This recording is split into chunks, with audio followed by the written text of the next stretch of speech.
ఈ దేశంలో ఒక సమస్య ఉంది, ప్రపంచం అంతా ఈ సమస్య ఉంది, మన దేశంలో ఇంకా ఎక్కువ ఉంది. మంచిని మీరు మాట్లాడరు. ఏదైనా ఒక చిన్న పని కాకపోతే మాత్రం తిట్టడం మొదలు పెడతారు. 10 పనులు చేసి 11వ పని కాకపోతే మాత్రం ఇమ్మీడియట్గా విమర్శించే పరిస్థితి వస్తారు. ఈరోజు మీరు ఒక్కసారి చూస్తే కృష్ణా డెల్టా బాగుపడింది. ఇక్కడ వాడే నీళ్లు శ్రీశైలంలో పొదుపు చేశాం.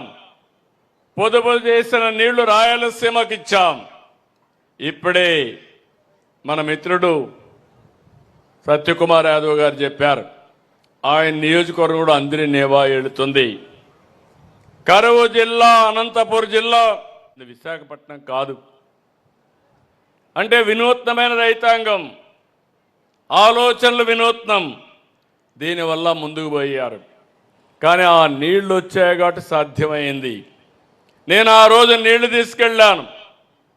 1 సంవత్సరంలో గొల్లపల్లి రిజర్వాయర్ పూర్తి చేసి ఈరోజు అనంతపురం కరువు జిల్లాలో కియా సిటీ ఎస్టాబ్లిష్ చేశామంటే అది తెలుగుదేశం పార్టీ చూపించిన చొరవని చెప్పి కూడా నేను మీకు తెలియజేస్తున్నా.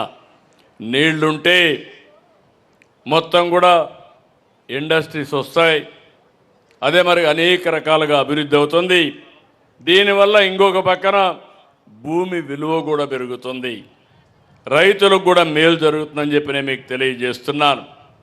ఈరోజు మనందరం గుర్తుపెట్టుకోవాల్సింది, కాటన్ ధరని ఎప్పుడైతే గుర్తుపెట్టుకుంటున్నామో, నేను ఎప్పుడు గోదావరి జిల్లాలో పోతే అభినందిస్తా.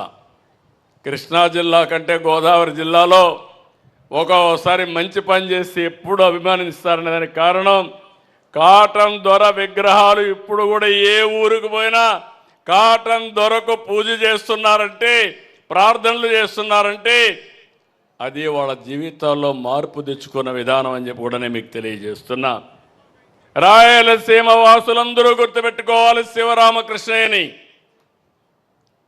కృష్ణా జిల్లా, గోదావరి జిల్లా వాసులందరూ గుర్తుపెట్టుకోవాలి, దేశం గుర్తుపెట్టుకోవాలి కేఎల్ రావు గారిని. ఇలాంటి మంచి పనులు చేసిన నందమూరి తారక రామారావు గారు చరిత్రలో యుగ పురుషుడిగా మిగిలిపోతారు. చరిత్ర ఉన్నంత వరకు, తెలుగు జాతి ఉన్నంత వరకు వాళ్ళ గుండెల్లో ఉంటారు.